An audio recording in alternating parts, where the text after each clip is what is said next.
오늘은 5월 7일 입금된 JEPQ에 대해 이야기해 보려고 합니다. JEPQ는 JP모건에서 운용하는 월배당 ETF로 나스닥 100 지수에 포함된 대형 기술주에 투자하며 커버드콜 전략과 파생 상품을 활용해 옵션 프리미엄 수익을 창출합니다. 이로 인해 매월 꾸준한 배당을 지급하며 주가 상승 시에도 일정 부분 수익에 참여할 수 있는 구조를 가지고 있는 것이 특징입니다. 최근 나스닥 시장의 등락이 심화되는 상황에서 JEPQ가 어떤 흐름을 보이고 있는지 직접 확인해 보았습니다. 이번에는 세전 144.08달러, 세후 122.47달러의 배당금이 입금되었습니다. 매월 배당금은 다소 변동이 있지만 연 10에서 11% 수준의 배당률을 꾸준히 유지하고 있어 만족스럽습니다. 앞으로는 투자 비중을 조금 더 늘려 월 150달러 정도의 배당 수익을 목표로 하고 있는데요. 최근 환율 1,400원 기준으로 환전하면 약 17만원가량의 배당금을 받은 셈입니다. JEPQ는 2025년 4월 하락의 정점을 찍는 시점에 45달러까지 하락한 뒤 반등을 시작하며 다소 높은 변동성을 보였습니다. 최근 주가는 약 51달러 수준으로 고점보다는 다소 내려온 상태지만 상대적으로 잘 버티고 있는 흐름이라 판단됩니다. 같은 시기 비슷한 배당률을 가진 고배당 ETF들이 크게 하락했던 것에 비하면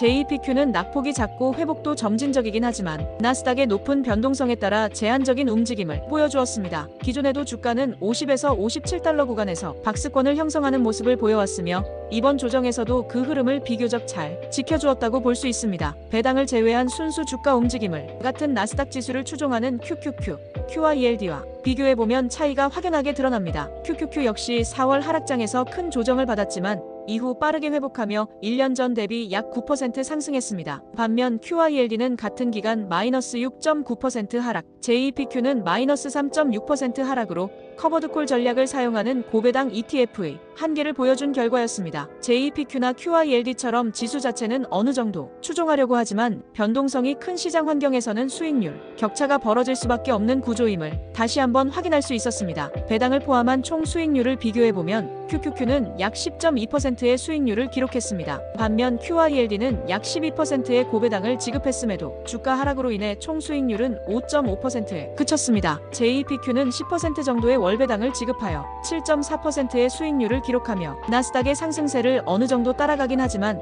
상승 탄력이 조금은 떨어진 모습을 보였습니다. 아무래도 자체 파생 상품 및 커버드콜, 옵션 전략이 하락장에서는 방어력을 높여주는 반면 상승장에서는 수익 제한 요인으로 작용하는 것이 영향을 미친 것으로 보입니다. JEPQ는 나스닥 100 지수를 기반으로 투자하며 대부분 첨단 기술 기업에 집중된 포트폴리오를 구성하고 있습니다. 최근에는 엔비디아가 다소 주춤한 사이 마이크로소프트가 7.45% 비중으로 1위를 탈환했네요. 그 외에도 애플, 엔비디아, 아마존, 구글, 브로드컴, 메타 등 나스닥 상승을 주도해온 주요 기술주들의 비중이 높게 편입되어 있습니다. 또한 JP모건의 자체 파생 상품도 9위권에 포함되어 있는데요. 과거에는 파생 상품이 10위 안에 더 높은 비중을 차지하던 것에 비해 현재는 주식 중심으로 비중을 조정하며 지수 흐름을 충실히 따라가는 운용 방식을 택하고 있는 모습입니다. JEPQ는 꾸준히 월 0.4에서 0.5달러 수준이 배당을 지급해왔으며 2025년 초와 비교해 최근에는 배당금이 다소 증가한 모습입니다. 과거 9에서 10% 수준이던 배당 수익률도 주가 하락과 배당 증액의 영향으로 현재는 11%를 넘어서는 수준까지 올라왔습니다. 전반적으로 JEPQ는 여전히 높은 배당을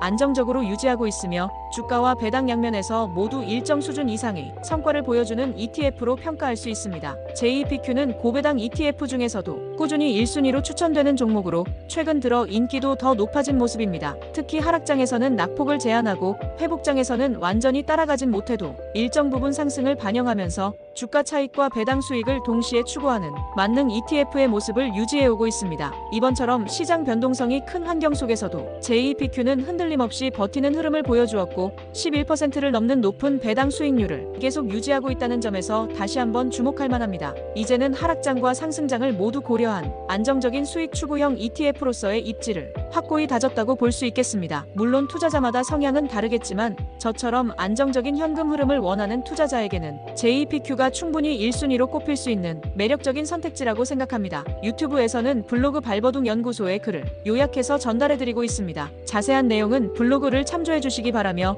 구독, 좋아요 해주시면 앞으로도 좋은 글로 찾아뵙겠습니다. 구독, 좋아요 부탁드려요.